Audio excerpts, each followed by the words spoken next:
നവംബറിൽ 3 ഘട്ടമായി ബീഹാറിൽ തെരഞ്ഞെടുപ്പ് നടക്കുമെന്നാണ് ദേശീയ മാധ്യമങ്ങൾ റിപ്പോർട്ട് ചെയ്യുന്നത്. കൃത്യമായി നോക്കുമ്പോൾ 60-70 ദിവസങ്ങൾക്കുള്ളിൽ ബീഹാറിൽ നിയമസഭാ തെരഞ്ഞെടുപ്പ് നടക്കുമെന്ന് ചുരുക്കി പറയാം. വലിയ പ്രതീക്ഷയിലാണ് ഇന്ത്യ മുന്നണി തെരഞ്ഞെടുപ്പിനെ നേരിടുന്നത്. സീറ്റ് വിഭജനം കൂടി വലിയ അട്ടിമറികൾ ഇല്ലാതെ പൂർത്തിയാക്കാൻ സാധിച്ചത് കോൺഗ്രസിനെ സംബന്ധിച്ച് നേട്ടമാണ്. RJD കോൺഗ്രസ് സഖ്യമാണ് ബീഹാറിൽ പ്രതിപക്ഷ പാർട്ടികളെ നയിക്കുന്നത്. CPM അടക്കമുള്ള പാർട്ടികൾ ഈ രണ്ട് പാർട്ടികൾക്കും പിന്നിലായി നിലകൊണ്ടിട്ടുണ്ട്. കഴിഞ്ഞ ദിവസം പ്രതിപക്ഷ നേതാവ് തേജസ്വി പ്രസാദ് യാദവിന്റെ വസതിയിൽ നടന്ന യോഗത്തിലാണ് സഹകരണത്തിൽ ധാരണയായത്. പശുപതി കുമാർ പരസിന്റെ രാഷ്ട്രീയ ലോക് ജനശക്തി പാർട്ടി RLJPയും ജാർഖണ്ഡ് മുക്തി മോർച്ചയും JMM ബീഹാറിൽ ഇന്ത്യ മുന്നണിയുടെ ഭാഗമായി മത്സരിക്കും. ബീഹാറിൽ പിന്നാക്ക ദളിത് വിഭാഗങ്ങൾക്കിടയിൽ വലിയ സ്വാധീനമുള്ള പാർട്ടികൾ ഇന്ത്യ മുന്നണിയിലെത്തിയത് അവരുടെ പ്രതീക്ഷകളെ ഇരട്ടിയാക്കുന്നുണ്ട്. RJD കോൺഗ്രസ്, ഇടതുപക്ഷ പാർട്ടികൾ, വികാസ്ശീൽ ഇൻസാൻ പാർട്ടി എന്നിവയ്ക്ക് നീക്കിവെച്ചിരിക്കുന്ന സീറ്റുകളിൽ നിന്നായിരിക്കും RLJP, JMM തുടങ്ങിയ പാർട്ടികൾക്ക് സീറ്റുകൾ അനുവദിക്കുക എന്നാണ് റിപ്പോർട്ടുകൾ പറയുന്നത്. സീറ്റ് വിഭജനം സംബന്ധിച്ച യോഗം സൗഹാർദ്ദപരമായ അന്തരീക്ഷത്തിലായിരുന്നുവെന്ന് ബീഹാർ കോൺഗ്രസ് മേധാവി രാജേഷ് റാം അറിയിച്ചിട്ടുണ്ട്.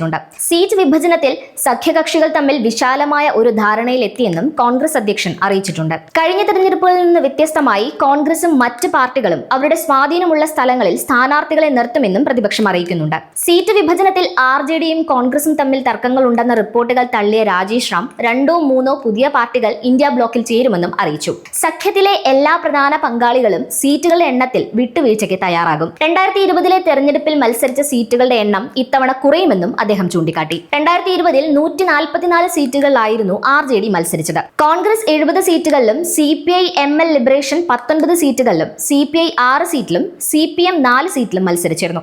ഇത്തവണ RJD 122 മുതൽ 124 സീറ്റുകളിലും കോൺഗ്രസ് 58 മുതൽ 62 സീറ്റുകളിലും മത്സരിക്കും. കോൺഗ്രസിന് ഏറ്റവും കുറഞ്ഞത് 12 സീറ്റുകളെങ്കിലും മറ്റ് പാർട്ടികൾക്കായി വിട്ടുകൊടുക്കേണ്ടി വരും. അതിനു പുറമെ ഇടതു പാർട്ടികൾ 31 മുതൽ 33 സീറ്റുകളിലും VIP 20 മുതൽ 22 സീറ്റുകളിലും ജനവിധി തേടും. 2020 തെരഞ്ഞെടുപ്പിൽ NDAയുടെ ഭാഗമായിരുന്നു RLJP, VIP പാർട്ടികൾ. 3 സീറ്റുകളിലായിരുന്നു RLJP വിജയിച്ചത്. NDA മുന്നണിയിൽ 11 സീറ്റുകളിൽ മത്സരിക്കുകയും 4 സീറ്റുകൾ നേടുകയും ചെയ്ത VIP പാർട്ടിയും പിന്നീട് മുന്നണി വിടുകയായിരുന്നു. VIP MLA മാരിൽ ഭൂരിഭാഗവും BJPയിൽ ചേർന്നതോടെയാണ് പാർട്ടി NDAയിൽ നിന്ന് എന്നേക്കുമായി പടിയിറങ്ങിയത്.